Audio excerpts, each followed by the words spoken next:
Bonjour et bienvenue sur cleanboy.com. Aujourd'hui je vais vous partager ce que j'ai changé dans mon alimentation et ça a plutôt bien marché pour moi puisque j'ai perdu à peu près 4 kg, voilà, 4,5 kg. C'est plutôt sympa parce que voilà, je me sentais lourd sur les réglettes, ça va beaucoup mieux, on va pas se le cacher, hein. Imaginez une plaque de 5 en moins. Pour grimper, c'est toujours efficace. Alors, autant vous dire, je ne suis pas nutritionniste, je ne suis pas médecin du sport, rien du tout, hein. Donc si vous souhaitez faire une démarche similaire, tout ce que je vais vous conseiller, c'est aller voir un nutritionniste, demander conseil aussi à votre médecin, si c'est pertinent ou pas de vous lancer dans une petite diète. Là, dans cette vidéo, je vous fais juste un petit retour de mon expérience, et ça n'engage que moi. Voilà, je ne vais pas vous dire, faites comme moi. Je le rappelle toujours, on est tous différents.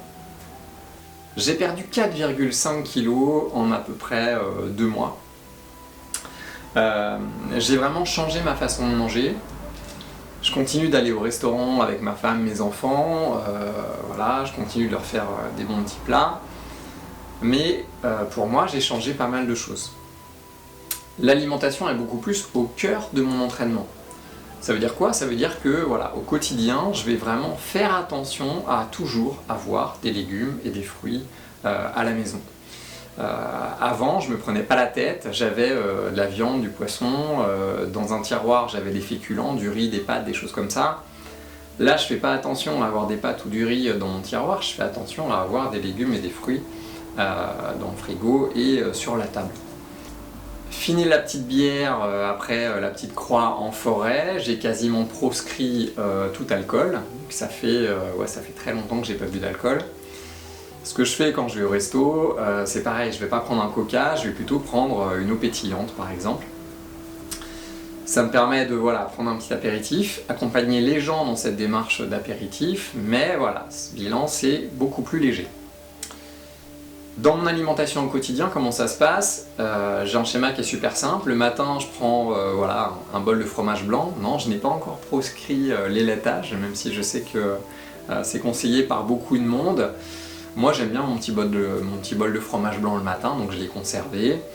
Par contre, au lieu de manger tartines, beurre, confiture, des choses comme ça, je vais plutôt prendre ça avec un fruit et des petits oléagineux, notamment des amandes blanches, hein, donc pas salées, pas grillées ni rien.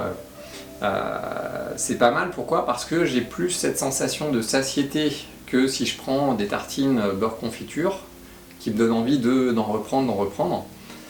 Voilà, là je sens plus rapidement la sensation de satiété au petit-déj, et ça me tient bien au corps, donc j'ai pas vraiment l'impression que j'ai besoin de grignoter dans la matinée.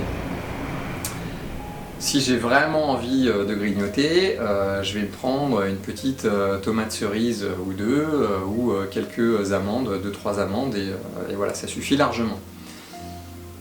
Le midi, comment ça se passe?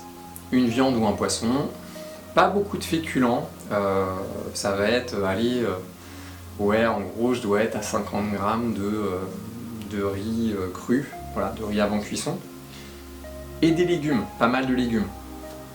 Ou crudité.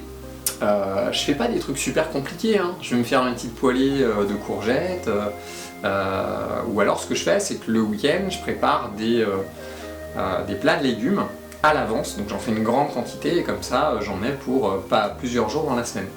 Pareil pour les crudités. Je vais me couper des tomates, des concombres, et je peux me faire une petite salade, concombre, tomates, feta, ça marche aussi très très bien. Donc le mot d'ordre c'est quoi? C'est plus de légumes de crudité, un petit fruit en dessert plutôt que le laitage sucré ou le petit bout de fromage. J'ai beaucoup réduit le fromage aussi, ouais j'ai fait ça. Et le soir c'est un peu le même schéma, mais quasiment pas de féculents le soir.